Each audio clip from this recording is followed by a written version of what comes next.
ಮಗನಿಗೆ ಮೇಂಟೆನೆನ್ಸ್ ಕೊಡೋದು ಆರ್ಡರ್ ಮಾಡ್ತಾರೆ, ಇನ್ನೊಬ್ಬ ಮಗನಿಗೆ ಮೇಂಟೆನೆನ್ಸ್ ಕೊಡೋಕೆ ಆರ್ಡರ್ ಮಾಡಲ್ಲ. ಎರಡು ಕಡೆಗೆ 10,000 ಇಲ್ಲೂ 10,000 ಮಾಡ್ತಾರೆ.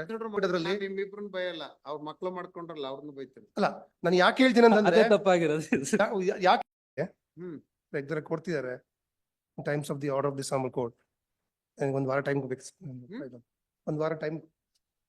Last time with kind leave. Huh? Last time also I made a submission. His mother was admitted. I have shared the bills and everything. 50% as per the direction of this court, 50% has to be paid.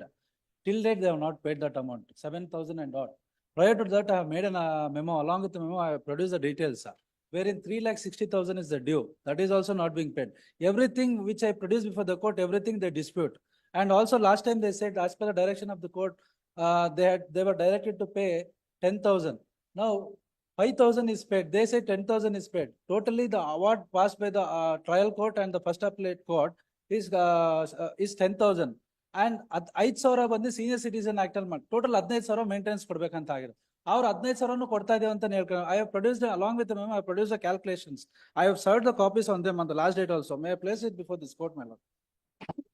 I have one. 1,60,000 arrears ಕೊಡ್ಬೇಕು ಅಂತ order ಆಗಿದೆ. ಆಗಿದೆ. ಅದನ್ನ ಕೊಟ್ಟಿದ್ದಾರಾ? ಅದು ಕೊಟ್ಟಿದ್ದಾರೆ. Entry It is not As of- paid. ಎಲ್ಲವೂನು I have filed an affidavit.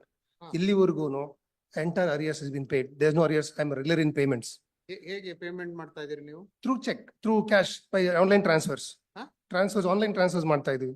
ಯಾವಾಗ ಕೊಟ್ಟಿದ್ದೀರಿ? ಒಂದು ಕ್ಯಾಲ್ಕುಲೇಷನ್ ಎಲ್ಲ ಅಕೌಂಟ್ ಇದೆ, ನನ್ನ ಮೆಮೊ ಇದೆ, ಮೆಮೊ ಕೊಟ್ಟಿದ್ದೀನಿ ನಾನು ಕೋರ್ಟ್ಗೆ. memo along with the ನಾನು ಮೆಮೊ calculation. ಕೊಟ್ಟಿದ್ದೀನಿ ಕೋರ್ಟ್ಗೆ. ಯಾವತ್ತು ಕೊಟ್ಟಿದ್ದಾರೆ ಅಂತ produced detailed Now statement. all that they want to see, that they want to misinterpret the order of this honorable court. Sorry, I am the last person to No, make no, the ನಿಮಗೆ submission ಹೇಳಿಲ್ಲ. for the court. No, ನಿಮಗೆ ಹೇಳಿಲ್ಲ. The counterpart who is standing next to you. And I also made a submission. This is the last case which I Total would. maintenance payable from 4 to 21 to 29 to 24. Kindly turn to 37 my months. lord affidavits which are 37 placed. months. Maintenance be payable is 3,70,000. Maintenance received is 1,85,000. ಹಾ.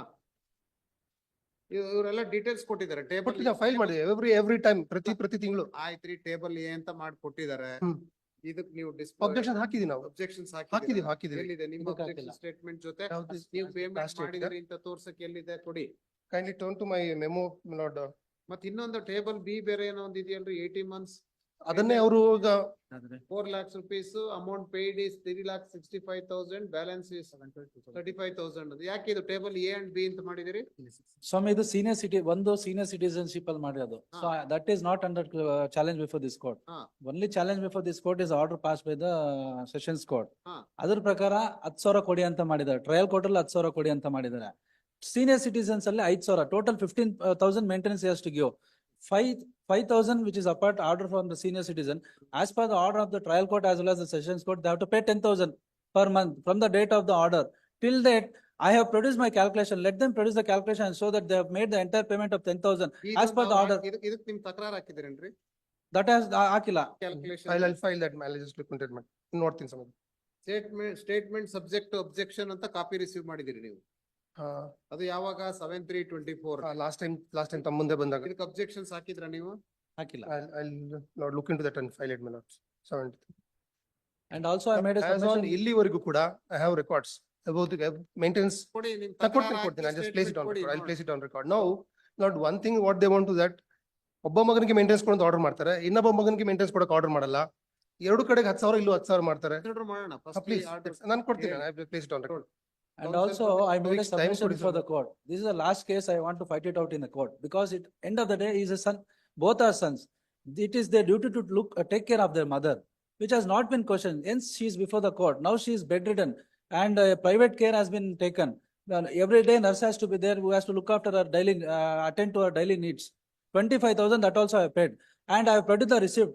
For that they say they'll question that and also they file a memo stating that ಅವ್ರ ಮೇಲೆ enquiry conduct ಮಾಡಿ falls receipts ಆಗ್ತಾ ಇದಾರೆ ಅಂತ. ನಾನು ಏನ್ produce ಮಾಡ್ರೆ everything they question. They have a right. It is their home. They can come and ಮನೆಗೆ ಬರ್ಬೋದು, ನೋಡ್ಬೋದು ತಾಯಿಗೆ ಏನ್ ಮಾಡ್ತಾ ಇದಾರೆ ಏನ್ ಮಾಡ್ತಲ್ಲ ಅಂತ. Last time first let him file I'll statement file it. Objections ಅಲ್ಲಿ the court my lord. Last time ತಮಗೆ ಒಂದು ವೋಚರ್ ಕೊಡ್ತಾರೆ, 25,000 ರೂಪಾಯಿ ನರ್ಸ್ ಎಂಗೇಜ್ ಮಾಡಿದೆ ಅಂತ ಹೇಳ್ತಾರೆ. ಅಲ್ಲಿ ಹೋದ್ರೆ ಅಡ್ರೆಸ್ ಇಲ್ಲ, ಅದ್ರಲ್ಲಿ ಟಿನ್ ನಂಬರ್ ಇಲ್ಲ, ಏನು ಅಡ್ರೆಸ್ ಎಕ್ಸಿಸ್ಟೆನ್ಸ್ ಇಲ್ಲ ಅದು. Sir, ಲಾಸ್ಟ್ ಟೈಮ್ ಈ ಕೋರ್ಟ್ ಇದ್ದಾಗ ಸಾಹೇಬ್ರು ಅಂದ್ರು then I'll take action against you ಅಂತಂದ್ಮೇಲೆ I'll withdraw ಅಂತಂದ್ರು ಅವರು. ಇಲ್ಲ I am sorry. ನಾನು ನಿಮಗೆಲ್ಲ ಹೇಳಿದ್ದು ನಾನು. You are the counterpart there. I openly called him to ನೋಡಿ, home. ಮನೆಗ್ ವೋಚರ್ ಬನ್ನಿ. ಕೊಟ್ಟಿದ್ದಾರೆ, ನೋಡಿ ನಿಮ್ ವೋಚರ್ ಅಲ್ಲಿ ನೋಡಿ. ಫ್ಯಾಬ್ರಿಕೇಟ್ ಮಾಡ್ಬಿಟ್ಟು ನಾವು ನರ್ಸ್ ಇಟ್ಟಿದ್ದೇವಲ್ಲ ನಿಮ್ ತಾಯಿಗೆ ತಾಯಿಗೆ ನೋಡಿ ಅಂತ ಹೇಳಿದಿವಿ. 28,000 ರೂಪಾಯಿ ಪೆನ್ಷನ್ ಬರ್ತಾ ಇದೆ. ನೀವೇ ಹೋಗ್ಬಿಟ್ಟು ನರ್ಸ್ ಇದಾರೆಲ್ಲ ಹಾ ನೋಡಿ ಇಲ್ಲ ಮನೆಗ್ ಅಲ್ಲಿ. ಬನ್ನಿ, ಮನೆಗ್ Nurse ಬನ್ನಿ ಇಲ್ಲ. ಸರ್, ಮನೆಗ್ ಬನ್ನಿ. ಸರ್ ಮನೆಗ್ ದಟ್ ಬಂದ್ ನೋಡಿ. Exist that institution which you say that ಇಲ್ವೇ ಇಲ್ಲ, ಇನ್ಸ್ಟಿಟ್ಯೂಷನ್ ಇಲ್ಲ ಅದು. ಸರ್ ನಾನು ಹೇಳ್ತೇನೆ ನಾನೆಲ್ಲ ಮನೆಗ್ ಫೋನ್ ಬನ್ನಿ ಮಾಡಿದ್ದೆ ಸರ್. ಅವರು, ತಾವು ರೆಕಾರ್ಡ್ ತಾವು ನೋಡಿ ಸರ್ ದಯವಿಟ್ಟು ಅದರಲ್ಲಿ. ನಿಮ್ಮಿಬ್ರನ್ನ ಬೈಯಲ್ಲ, ಅವ್ರ ಮಕ್ಳು ಮಾಡ್ಕೊಂಡ್ರಲ್ಲ ಅವ್ರನ್ನ ಬೈತೀನಿ. ಅಲ್ಲ ನಾನು ಯಾಕೆ ಹೇಳ್ತೀನಿ ಅಂತಂದ್ರೆ, ಅದೇ ತಪ್ಪಾಗಿರೋದು. ಯಾಕೆ ಹೇಳ್ತೀನಿ ಅಂದ್ರೆ, ಒಬ್ಬ ಮಗನಿಗೆ ಮೇಂಟೆನ್ಸ್ ಕೊಡ್ಬೇಕಂದ್ರೆ ಇನ್ನೊಬ್ಬ ಮಗನಿಗೆ ಮೇಂಟೆನ್ಸ್ ಕೊಡಕ್ ಆಗಿಲ್ಲ. ಇವ್ರು ಮಾತ್ರ the respondent here in is instigate his mother, all these things have been happen now. ಮಕ್ಳು ಏನ್ ಮಾಡ್ತಾರೆ ಹೇಳಿ ಇಬ್ರು? He is now as of now ಕೆಲಸದಲ್ಲಿ ಇಲ್ಲ. ಅವರು ಮೊದಲು ಮೇಂಟೆನ್ಸ್ ಕೊಟ್ಟಿದ್ದಾರೆ, ಆಯ್ತು. ಕೆಲಸದಲ್ಲಿ ಇಲ್ಲ. ಇಲ್ಲ ಅವ್ರೇನ್ ಹೌದು. ಅವ್ರು ಅಡ್ವೊಕೇಟ್ ಅಂತ ಹೇಳ್ತಾರೆ ಅವರು. ಅಡ್ವೊಕೇಟ್. ಆಯ್ತು. ಐ ಡೋಂಟ್ ನೋ, ನಂಗೆ ಈಗ ಗೊತ್ತಿಲ್ಲ. ಮನೆ ಎಲ್ಲಿ ವಾಸ ಇರೋದು? ಯಾರು ವಾಸ ಇರೋದು ಈಗ Staying with him. ನಿಮ್ಮ ಮದರ್ ನಿಮ್ ಜೊತೆ ಇದ್ದಾರೆ? ಜೊತೆಲಿ. ಆಯ್ತು. ಇಬ್ರಿಗೂ ನೀವೆಲ್ಲಿ ಮನೆ ವಾಸ ಕಟ್ಸ್ಕೊಟ್ಟಿದ್ದಾರೆ. ನಾವು ಬೇರೆ ಕಡೆ ಮನೆ ಇದ್ದೀವಿ. ಬೇರೆ ಮನೆಯಲ್ಲಿ? ಹೌದು, ಬೇರೆ ಮನೆ ಇದ್ದಾರೆ.